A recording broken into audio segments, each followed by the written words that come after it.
ఉదయకాలం ఈ దినం దేవుని వాగ్దానం చూస్తున్నా ప్రియాతి దేవుని బిడ్డలందరూ ప్రత్యేకమైన వందనాలు. దేవుని బిడ్డారా, మీ అందరూ బాగున్నారా? ప్రతి ఉదయకాలం వాగ్దానం చూస్తూ దైవికంగా సిద్ధపడుతూ ఉన్నారా? ఆత్మీయమైన వెలుగులు పొందుకుంటూ ఉన్నారా? ఇది దీవెనకరమైన దినాలు దేవుని బిడ్డలారా, ఆశీర్వాదకరమైన దినాలు. దేవుని కృపలో మీరు వర్ధిల్లుతున్నారని విశ్వసించి నమ్మికతో ముందుకు కొనసాగుతూ ఉండండి. దేవుడు చూపే కృపలను పొందుకోవడానికి సిద్ధంగా ఉండండి. మరి ఈ సంవత్సరం ముగింపులోకి మనం వచ్చేసాం. దేవుడు ఎంతో మనల్ని కాచి కాపాడి మరి ఒక సంవత్సరం అనే దయా కిరీటాన్ని మనందరికీ ధరింపజేస్తూ ఉన్నాడు. మన మధ్యలో ఎంతో మంది గతించిపోయారు. మనకంటే చిన్నవారు, మనకంటే పెద్దవారు, మనకంటే సంపన్నులు, మనకంటే అన్నీ ఉన్నవారు, మనకంటే జ్ఞానం కలిగిన వారు, ఉన్నత హోదా కలిగిన వారు ఎంతో మంది ఈరోజు మీరు గమనించుకొని మీ ప్రక్కన వారు లేరు. గత దినాల్లో ఉన్నారు కానీ పోయిన సంవత్సరంలో ఉన్నారు, మరలా ఈ సంవత్సరంలో మరలా వేరొక సంవత్సరంలోకి వెళ్ళే లోపుటే వాళ్ళు మన మధ్యలో లేరు, చేయి దాటిపోయారు. కానీ దేవుడు మనల్ని ఉంచాడు, మనల్ని బ్రతికించాడు, సజీవుల లెక్కలో ఉంచాడు. ఏ హాస్పిటల్స్ వారు కాకుండా, ఏ మరణంలో మనం ఉండకుండా, ఏ సమాధుల లెక్కలో మనం ఉంచకుండా సజీవుల లెక్కలో ఉంచాడు. అందుని బట్టి దేవునికి కృతజ్ఞతాస్తుతులు తెలియచేయండి దేవుని బిడ్డరా. అందుని బట్టి ఒక్క థ్యాంక్స్ దేవునికి చెప్పండి. అందుని బట్టి దేవుడు ఎంతో సంతోషిస్తాడు. మిమ్మల్ని జ్ఞాపకం చేసుకొని సర్వ సృష్టిలో మీకన్నీ ఇస్తున్నవాడు దేవాది దేవుడు మాత్రమే.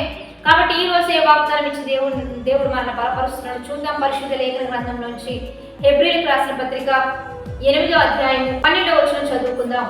నేను వారి దోషముల విషయమై దయగలిగి వారి పాపములను ఇకను ఎన్నడను జ్ఞాపకము కొననని ప్రభు సెలవించుచున్నాడు. దేవుని బిడ్డారా, ఈ రోజు ప్రభువే సెలవిస్తున్నాడు.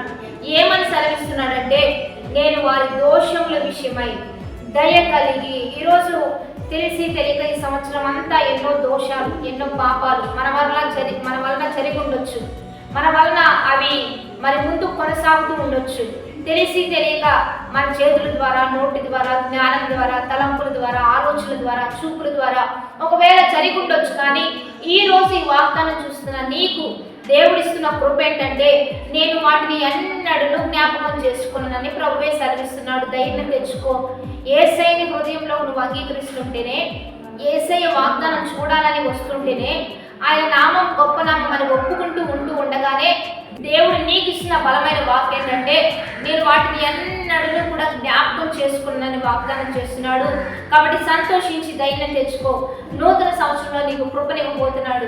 నూతన సంవత్సరంలో ఆశీర్వాదాన్ని ఇవ్వబోతున్నాడు. నూతన సంవత్సరంలో అత్యధికమైన బహుమతులు ఇవ్వబోతున్నాడు. నూతన సంవత్సరంలో నీ జీవితాన్ని తిరిగి రాయించి నీకు బలమైన కార్యాలు జరిగిస్తూ, నీకు మేలు చేస్తూ, జరగని కార్యాలు, ఆగిన కార్యాలు, కట్టని పనులు, నీ ద్వారా కానీ నీ శక్తికి మించిన సామర్థ్యాన్ని దేవుడిచ్చి నీ పట్ల మేలు చేయబోతుండగా వాగ్దానాన్ని బట్టి సంతోషించు. ధైర్యం తెచ్చుకో. విశ్వాసంతో నూతన సంవత్సరంలో గడుపుపెట్టు. ప్రభువే నీ విషయంలో జోక్యం చేసుకోబోతున్నాడు. నీకు మేలు చేయబోతున్నాడు, మంచి చేయబోతున్నాడు. విశ్వాసంతో ముందుకు కొనసాగుదాం. ప్రార్థన చేద్దాం. పరిశుద్ధ మహోన్నతుడ గొప్ప దేవ, ఎంతమంది వాగ్దానం చూస్తున్నారు, ఈ వాగ్వచనాలు అన్ని బిడ్డల పట్ల రూఢిపరచయ్యా. మేమందరం మా దోషాలు, పాపాలు తుడిచివేయండి. నీకు క్రొత్త జీవితం మాకు దయచేయండి. మంచి జీవితం మాకు దయచేయండి. మేమందరం నీ కృపలో వర్ధిల్లాలా, నీ మహిమలో వర్ధిల్లాలా. మమ్మల్ని చూస్తున్న వారు నిన్ను చూడాలా.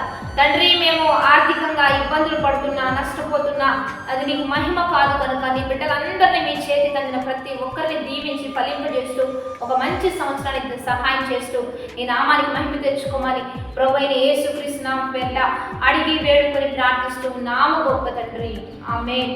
కాబట్టి దేవుని బిడ్డలారా, మరి మంచిగా లైక్, షేర్, కామెంట్ చేస్తూ దైవికంగా సిద్ధపడదాం, ఆత్మీయంగా బలపడదాం. ఎవరైనా మాతో కలిసి దేవుని నామాన్ని మహిమపరచాలని ఆలోచన కలిగి ఉంటే, మరి డిసెంబర్ 31 నైట్ దేవుని బిడ్డలారా 10 గంటలకు ఆరాధన ప్రారంభించబడతా ఉంటుంది.